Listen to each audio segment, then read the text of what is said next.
My colleague Parag has also exclusively spoken with RJD spokesperson Ajaz Ahmed. Let's listen in.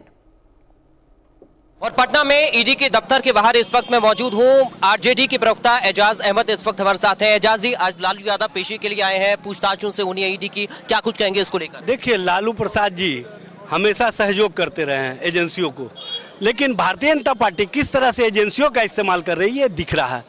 Lalu Prasad ji बीमार हैं, उनका kidney transplant हुआ है और उनका उम्र भी काफ़ी ज़्यादा है, लेकिन उसके बावजूद भी वेंडेटा पॉलिटिक्स की जा रही है।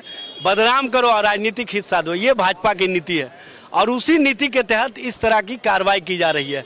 ये स्पष्ट रूप से भाजपा का जो भी मुखर होकर के विरोध करता है, आप पूरे देश भर में देख लीजिए ना, जो भी भाजपा के खिलाफ है उसको ईडी, आईटी, सीबीआई और अन्य एजेंसियों के माध्यम से तंग किया जा रहा है और बदनाम करो और राजनीतिक हिस्सा दो, ये उनकी नीति है। लेकिन बीजेपी तो कह रही है स्वतंत्र एजेंसियां हैं, अपना काम कर रही हैं। भाई कितना स्वतंत्र है ये रमन्ना साहब के टिप्पणी से भी समझा जा सकता है।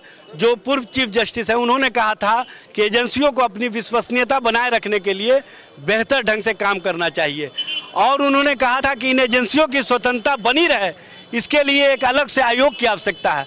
लेकिन अलग से आयोग तो नहीं बनाए, इन्होंने उस वर्मा का इस्तेमाल किया जिसके संबंध में सुप्रीम कोर्ट ने उनको हटाने का काम किया था। समझ सकते हैं, अगर मामला दर्ज हुआ है तो पूछताछ भी होगी। फिर भाई पूछताछ के लिए, सहयोग के लिए तो आए हुए हैं, हम तो हमेशा सहयोग करते रहे हैं।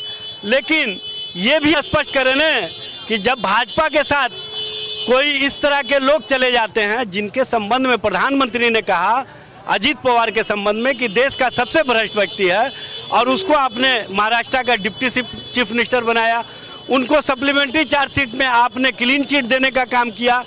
आपके यहाँ जो भ्रष्टाचारी जाए वो आपके वॉशिंग मशीन से सदाचारी हो जाए और जो सदाचारी है उसको आप भ्रष्टाचारी बना दे, यही आपकी नीति है। यह स्पष्ट रूप से दिख रहा है। चूँकि जो 97% से अधिक मामले हैं वो विपक्षी दलों को टारगेट करके किया जा रहा है और जो कन्विक्शन रेट है वो है 0.05%। इसी से समझा जा सकता है कि न्यायालय में इनके मामले ठहर नहीं पाते हैं। चूंकि ये वेंडेटा पॉलिटिक्स के तहत बदनाम करो, राजनीतिक हिस्सा दो, यही इनकी नीति है। अगर जांच में कुछ नहीं मिला तो बरी हो ही जाएंगे। फिर पूछताछ से कैसा? फिर तब तक आप परेशान जो कर रहे हैं, जनता के बीच में जो बदनाम कर रहे हैं, जनता के बीच में जिस तरह का परसेप्शन खड़ा कर रहे हैं, उस परसेप्शन को कौन लौटाएगा ये तो बता देना।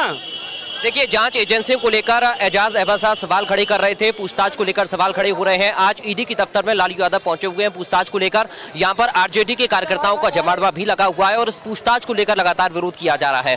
कैमरा पर्सन अभिषेक के साथ Parag Gupta, Patna, India news. For more such videos, subscribe to the NewsX YouTube channel, hit the bell icon.